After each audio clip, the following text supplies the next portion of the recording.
प्यारे बच्चों, मेरा आप सभी को प्यार भरा नमस्कार। रोजाना की तरह इंग्लिश की आज ये वोकेबलरी की 5वीं वीडियो है।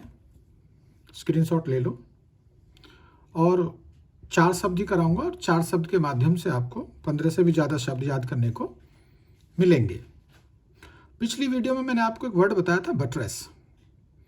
बटरेस के 2 मीनिंग बताए थे, या तो सपोर्ट बताया था, किसी को सपोर्ट करना या होल्ड अप करना, या नाउन के रूप में बताया था सपोर्ट। तो जो बटरेस वर्ड बना था वो बट से बना था। बट के बहुत सारे मीनिंग हैं।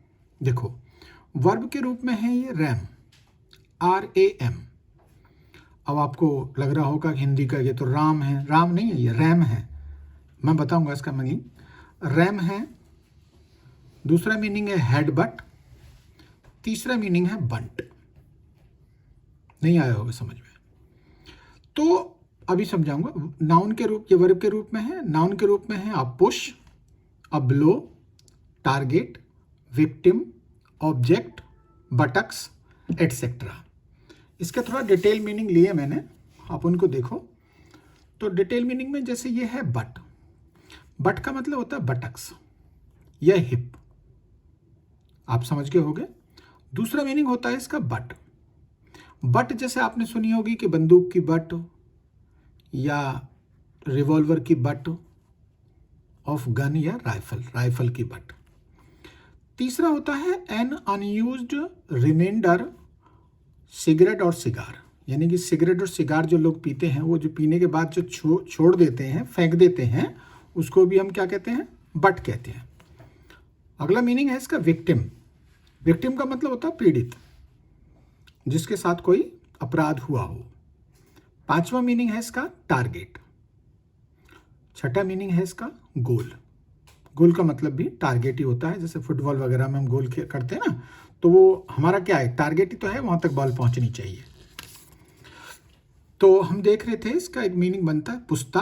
तो पिछली वीडियो में जैसे बटरस बताया था ना, उसका मतलब पुस्ता। तो रैम क्या होता है? रैम एक जानवर होता है, भेड़ जैसा एक जानवर होता है, जिसको हिंदी में मेंढा कहते हैं। तो वो उसको वो जो लड़ते हैं आपस में, तो वो सर मारते हैं, अपने सर को जोर से मारते हैं। तो इसका मतलब ही होता है रैम। सीधा लिखा हुआ है हेडबट। हेडबट का मतलब सर को आपस में मारना। और तीसरा मीनिंग है बंट। इसका मतलब भी है कोई ऐसी चीज जो शार्प ना हो, उसको मारना। नाउन हो गया। अब इसका सिनोनिम देखो। बॉटम है, एडजॉइन है, एडबट है, बैरल, कार्क, कैग और स्पाउच।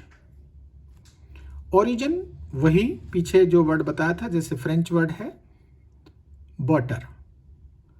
बॉटर का मतलब है टू स्ट्राइक और थ्रस्ट, यानी कि किसी को चोट मारना या धक्का देना। नेक्स्ट वर्ड है कैंडर। इसकी स्पेलिंग ये भी हो सकती है CANDOUR या CANDOR। ये थोड़ा सा फर्क होता है स्पेलिंग में, कि अमेरिका में ज़्यादातर जो स्पेलिंग लिखी जाती है वो OUR की जगह OR लिख देते हैं, और ब्रिटेन में OUR लिखते हैं। ये नाउन है। इसका मतलब होता है ऑनेस्टी, ईमानदारी, फ्रैंकनेस। हिंदी में समझें तो स्पष्टवादिता, साफ साफ बोलना। सिनोनिम क्या है? Genuineness, accuracy, straight forwardness. मतलब वही शब्द आ जाएगा, ईमानदारी, स्पष्टवादिता। एग्जाम्पल है इसका, मतलब यूज है the candour with which he acknowledged a weakness in his own case. मतलब उसने अपने केस में अपनी कमजोरी को बड़ी स्पष्टवादिता से, बड़े क्लियर कट तरीके से कमजोरी को एक्सेप्ट किया। एक्नॉलेज का मतलब क्या हुआ? एक्सेप्ट किया। अब ओरिजिन को देखो।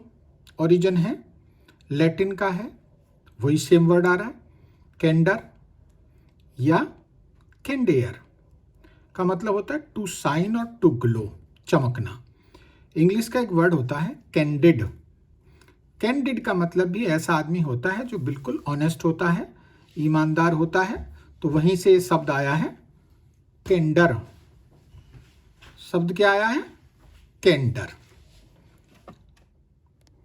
अगला वर्ड है कैरोस। वर्ब भी है और नाउन भी है। वर्ब क्या है? टू पार्टी या सेलिब्रेट, पार्टी करना या किसी चीज़ को मनाना, सेलिब्रेट करना, उत्सव मनाना।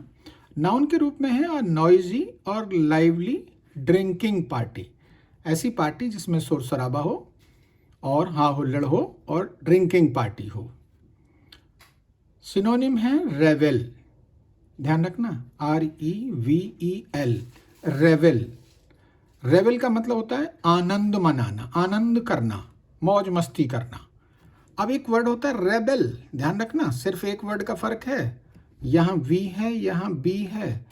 रेबेल का मतलब होता है ये बागी आदमी होता है, बागी मतलब विद्रोही, जो सरकार वगैरह की खिलाफत करे उसे हम रेबेल कहते हैं।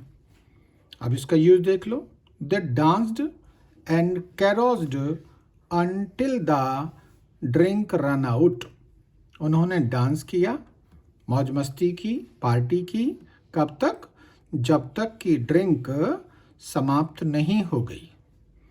ओरिजिन है जर्मन वर्ड से है गारोस ट्रिंकन, सीधा सीधा मतलब होता है जर्मन का। गारोस ट्रिंकन का मतलब होता है राइट आउट या कंप्लीटली, मतलब पूरी तरह से। तो यहाँ पूरी तरह से क्या हो रहा है? यहाँ पूरी तरह से लोग मौज मस्ती कर रहे हैं, आनंद मना रहे हैं, आनंद कर रहे हैं। नेक्स्ट वर्ड है केवर्ट, इसका भी स्क्रीनशॉट ले सकते हो आप। केवर्ट, केवर्ट का मतलब होता है to leap out. Leap out का मतलब होता है उछलना कूदना। नेक्स्ट इसका मीनिंग है बिहेव बॉयस्ट्रसली। बॉयस्ट्रस का मतलब होता है बहुत शोर शराबा करके, हाँ हुल्लड़ करके, इस तरह का कोई बिहेव करना। सिनोनिम है इसके स्किप, स्किप का मतलब छोड़ना भी होता है और कूदना भी होता है। डांस हो गया। रोम्प, रोम्प का मतलब भी उछल कूदना होता है और जिग का मतलब भी यही होता है। अब इसका जो यूज है वो है he had been cavorting with hooker. ये पहली बार सुना होगा शायद आपने इस शब्द। हुकर क्या होता है देखते हैं, इसका मतलब बताता हूँ। ओरिजिन है इंग्लिश के करवेट वर्ड से। करवेट यह लैटिन का एक वर्ड है कर्वस। कर्वस का मतलब होता है कर्व। तो डांस करते में, नाचने कूदने में क्या होता है? हमारा शरीर मुड़ता ही तो है, कर्व ही तो लेता है। अब ये जो हुकर वर्ड है इसका मतलब देख लो, इसके दो मीनिंग हैं। एक मीनिंग तो होता है इसका आप प्रोस्टिट्यूट, प्रोस्टिट्यूट का मतलब होता है वेश्या। और एक होता है रग्बी, रग्बी जो खेल होता है ना, तो उसमें जो बॉल को हुक करता है, रग्बी में जो बॉल को हुक करता है उसको हुकर कहते हैं। दो मीनिंग बताए हुकर के मैंने आपको, एक प्रोस्टिट्यूट है और दूसरा है rugby, who tries to hook ball. और आज की वीडियो में बस इतना ही, धन्यवाद।